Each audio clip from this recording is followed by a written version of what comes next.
Bismillahirrahmanirrahim. Alhamdulillahi rabbil alamin. Allahumma salli wa sallim ala sayyidina Muhammadin wa ala alihi sayyidina Muhammad bi'adadi kulli ma'lumin lak. Amma ba'd. Alhamdulillah wa syukrulillah. Ma'asyarul mustami'in mustami'at rahimani wa rahimakumullah. Dalam kesempatan ini kita akan menjelaskan bagaimana kaifiyah tata cara pelaksanaan salat Idul Fitri, termasuk juga Idul Adha, serta hal-hal yang berkaitan dengan pelaksanaan salat Idul Fitri dan Idul Adha. Ma'asyiral mustami'in mustami'at rahimani wa rahimakumullah, ketahuilah bahwa Nabi Muhammad SAW pertama sekali melaksanakan daripada salat Hari Raya Idul Fitri ini pada tahun kedua Hijriah. Dan pada tahun kedua Hijriah ini juga zakat fitrah diwajibkan. Demikian pendapat daripada Al-Imam Al-Mawardi.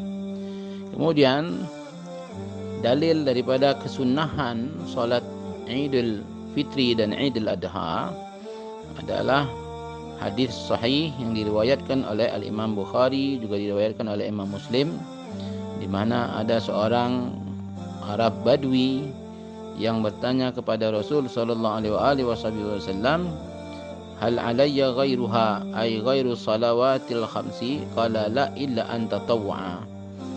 Ketika dia bertanya kepada Nabi sallallahu alaihi wasallam, adakah kewajiban kepada kami selain daripada salat 5 waktu?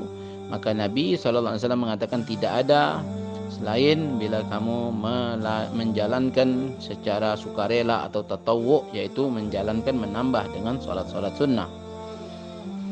Ma'asyiral mustami'in mustami'at rahimani wa rahimakumullah, ketahuilah bahwa ada juga yang berpendapat bahwa salat Idul Fitri atau salat hari raya, baik itu Idul Fitri atau Idul Adha, hukumnya adalah fardu kifayah. Ya. Sebab salat hari raya ini merupakan syiar agama Islam. Jadi meninggalkan salat hari raya itu merupakan perbuatan melalaikan agama. Namun yang muktamad di dalam pendapat para ulama bahwa salat hari raya itu hukumnya adalah sunnah muakkad. Ya, salat hari raya hukumnya adalah sunnah muakkad. Ma'asyiral mustami'in mustami'at rahimani wa rahimakumullah, bahwa salat hari raya disyariatkan dengan berjamaah menurut ijma', ya, menurut pendapat yang kuat di dalam mazhab, ya, di dalam mazhab Syafi'i terutama, ya, dilakukan dengan berjamaah. Namun salat hari raya juga disyariatkan bagi orang yang sendirian, yaitu salat dengan sendiri, juga bagi orang yang bepergian, juga disyariatkan bagi hamba dan wanita. Kenapa? Karena salat hari raya ini adalah sunnah dan kedudukannya sama seperti salat sunnah istisqa dan juga salat sunnah gerhana. Namun ma'asyiral mustami'in mustami'at rahimani wa rahimakumullah, di dalam kitab Kifayatul Akhyar, Al-Imam Taqiyuddin Abi Bakar bin Muhammad Al-Husni, beliau mengatakan bahwa makruh hukumnya bagi wanita yang cantik dan wanita yang mempunyai sifat yang mempesona untuk datang menghadiri solat hari raya. Adapun bagi wanita yang telah tua, disunnahkan untuk mengenakan pakaian sehari-hari tanpa menggunakan harum-haruman. Beliau melanjutkan bahwa aku berkata bahwa sebaiknya di zaman kita ini dipastikan keharaman keluarnya wanita yang masih muda dan wanita yang mempunyai sifat yang mempesona bagi laki-laki, dikarenakan banyaknya keburukan, ya, yang terjadi. Adapun hadis Ummi Atiyah yang menyatakan bahwa di saat itu para wanita yang dalam keadaan haid pun disuruh keluar, maka hal tersebut dikatakan oleh beliau terjadi pada zaman yang terbaik, di mana Rasul SAW masih ada di tengah-tengah mereka. Dan tujuan daripada Rasulullah SAW memerintahkan para wanita-wanita meskipun yang dalam keadaan haid atau yang berada dalam pingitan itu untuk keluar hal tersebut tujuannya adalah untuk menampakkan bahwa umat Islam itu jumlahnya banyak. Sedangkan dalam kondisi sekarang, hal tersebut sudah tidak berlaku lagi, tidak diperlukan. Bahkan dikatakan di zaman sekarang ini berbeda sekali dengan zamannya Rasul sallallahu alaihi wasallam, di mana zaman Rasul sallallahu alaihi wasallam adalah zaman yang aman. Ya, sebab di zaman itu wanita pun tidak menampakkan perhiasannya. Mereka memejamkan pandangan mereka dari lawan jenisnya. Demikian pula laki-lakinya juga memejamkan mata mereka dari melihat wanita-wanita. Adapun zaman kita ini, wanita-wanita itu keluar dari rumahnya untuk memperlihatkan bahkan perhiasan mereka, menampakkan kecantikan mereka, menampakkan pakaian-pakaian mereka, ya, bahkan dengan jalan yang berlenggak-lenggok, dan mereka tidak memejamkan pandangan mereka terhadap lawan jenisnya. Begitu pula laki-laki di zaman sekarang tidak mau memejamkan pandangan mata mereka jika bertemu dengan perempuan, dan keburukan yang terjadi akibat keluarnya wanita-wanita itu telah terbukti. Minimal terjadinya fitnah bagi laki-laki ketika memandang kepada perempuan tersebut. Sayyidatuna Aisyah di dalam satu riwayat dari Sayyidatuna Aisyah, beliau mengatakan, "Lau ra'a Rasulullah sallallahu alaihi wasallam ma ahdatsan nisa'u laman'ahunna masajida laman'ahunnal masajida kama muni'at nisa'u Bani Israel." Kata Sayyidatuna Aisyah, seandainya Rasul sallallahu alaihi wasallam mengetahui apa yang dilakukan oleh wanita-wanita sekarang ini di zaman Sayyidatuna Aisyah masih zaman terbaik, maka niscaya Rasul sallallahu alaihi wasallam akan mencegah, melarang wanita-wanita tersebut untuk keluar ke masjid sebagaimana dilarangnya wanita-wanita Bani Israel. Ma'asyiral mustami'in mustami'at rahimani wa rahimakumullah. Ummul mukminin hidup di zaman yang paling baik. Maka bagaimanakah bagi zaman kita yang telah rusak ini?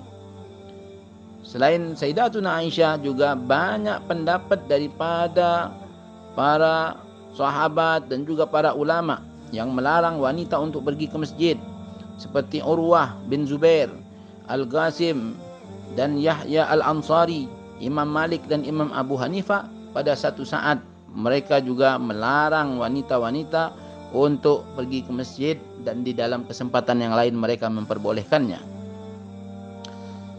Semuanya itu adalah pada zaman yang seperti itu, artinya pada zaman yang masih baik. Adapun pada zaman kita sekarang ini, tidak boleh seorang pun dari umat Islam berhenti dari mencegah wanita-wanita itu untuk mendatangi masjid.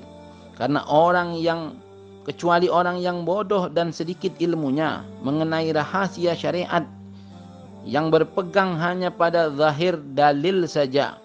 Orang-orang yang demikian itu membawa dalil pada arti zahirnya tanpa mau mendalami hakikat artinya, dan mereka meninggalkan pemahaman Sayyidatuna Aisyah, serta orang-orang yang sefaham dengan Sayyidatuna Aisyah juga meninggalkan ayat-ayat yang menunjukkan keharaman untuk menampakkan perhiasan dan kewajiban untuk memejamkan mata atau menundukkan pandangan. Jadi yang benar adalah kepastian adanya keharaman mendatangi masjid bagi wanita-wanita, dan harus memberikan fatwa akan keharamannya tersebut. Wallahu a'lam bissawab. Ma'asyiral mustami'in mustami'at rahimani wa rahimakumullah. Adapun waktu pelaksanaan daripada salat Id atau salat hari raya adalah dari awal terbitnya matahari sampai tergelincirnya matahari. Ada lagi yang berpendapat bahwa masuknya waktu salat Id adalah dengan naiknya sepenggalah daripada matahari tersebut. Namun pendapat yang sahih adalah pendapat yang pertama, bahwa dimulai daripada terbitnya matahari. Kemudian cara melaksanakan daripada salat hari raya dilakukan dengan 2 rakaat karena adanya dalil-dalil dan ijma' umat dengan berniat salat hari raya Idul Fitri atau Idul Adha. Kemudian pada rakaat yang pertama setelah takbiratul ihram, melakukan takbir 7 kali.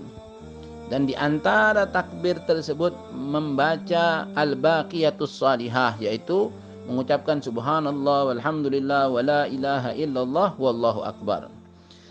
Lalu pada rakaat yang kedua melakukan takbir sebanyak 5 kali, yaitu setelah takbir intikal bangkit dari sujud, lalu berdiri, setelah berdiri mengucapkan takbir Allahu akbar, lalu baca subhanallah alhamdulillah wala ilaha illallah Allahu akbar, subhanallah alhamdulillah wala ilaha illallah Allahu akbar, begitu sampai takbir yang kelima. Ya, baru setelah itu dilanjutkan dengan membaca suratul Fatihah. Ma'asyiral mustami'in mustami'at rahimani wa rahimakumullah. Kemudian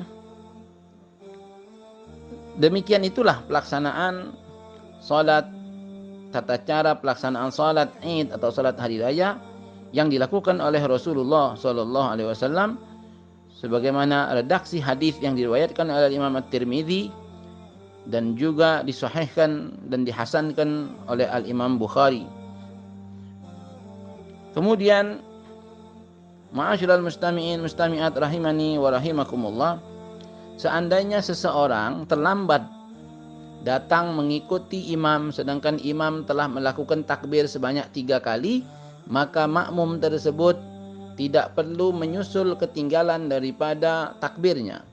Ketika dia sampai, dia lakukan takbiratul ihram Allahu akbar, kemudian dia ikuti saja imam telah bertakbir pada takbir yang keberapa, sehingga dia tidak perlu menyusul takbir yang tertinggal tersebut, karena hukumnya takbir itu adalah sunnah.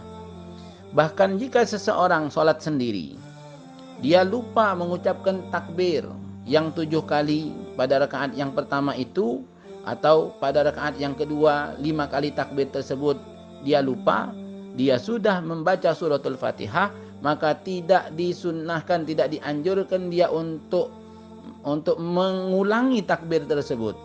Ya. Bahkan bisa membatalkan salat jika setelah dia membaca suratul Fatihah, lantas dia justru ulangi dengan membaca daripada takbir. Sebab suratul Fatihah adalah rukun salat. Ketika seseorang sudah masuk di dalam rukun salat, maka dia tidak boleh membatalkan rukun tersebut untuk melakukan satu hal yang sifatnya adalah sunnah saja. Kemudian ma'asyiral mustami'in mustami'at rahimani wa rahimakumullah, pada rakaat yang pertama jika mampu kita membaca surah Qaf, lalu pada rakaat yang kedua membaca surah Iqtarabat. Ya, namun jika kita tidak mampu membaca kedua surat tersebut, maka bacalah surah apa saja yang mudah bagi kita. Kemudian ma'asyiral mustami'in mustami'at rahimani wa rahimakumullah, di dalam pelaksanaan salat hari raya ini jika dilakukan dengan berjamaah, maka imam harus mengeraskan bacaan Fatihahnya dan juga bacaan surahnya. Kemudian juga setelah pelaksanaan daripada salat tersebut disunnahkan juga untuk melaksanakan 2 kali khutbah. Hal ini dilakukan oleh Rasul sallallahu alaihi wasallam, juga Sayyidina Abu Bakar, Sayyidina Umar radhiyallahu anhuma, kanu yusalluna al-'ida qabla al-khutbah.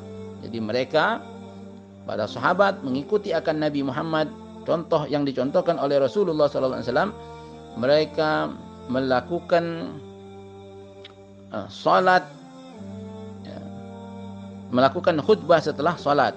Ya, mereka yusalluna al-'id qabla al-khutbah. Ya, jadi salat dulu baru khutbah, berbeda dengan pelaksanaan salat Jumat. Kemudian ma'asyiral mustami'in mustami'at rahimani wa rahimakumullah, bagaimana jika seseorang tidak melaksanakan khutbah karena dia salat sendirian? Maka tetap dia mendapatkan daripada pahala kesunahan salat hari raya. Ya, dia dapatkan. Jadi jika tidak mampu melaksanakan khutbah, maka ya sudah cukup laksanakan salat 2 rakaat, ya, dengan takbir pada rakaat yang pertama sunnah takbir 7 kali, dan pada rakaat yang kedua sunnah takbir 5 kali. Begitupun di dalam pelaksanaan daripada khutbahnya. Disunnahkan daripada mengawali khutbah yang pertama mengucapkan takbir 9 kali dan mengucapkan takbir 7 kali ketika mengawali khutbah yang kedua. Hal ini kesemuanya adalah sunnah. Kemudian, ma'asyiral mustami'in mustami'at rahimani wa rahimakumullah, adapun keafdalan pelaksanaan salat hari raya itu lebih afdal dilaksanakan di lapangan, terkecuali pelaksanaan salat Id itu dilakukan di Masjidil Haram atau Masjid Nabawi atau Masjidil Aqsa, maka dalam hal ini ulama berpendapat lebih afdal dilakukan salat di masjid-masjid tersebut. Adapun selain daripada masjid-masjid tersebut, maka yang afdal adalah dilakukan di lapangan. Adapun jika terjadinya udzur seperti hujan, maka melaksanakannya di masjid adalah lebih utama.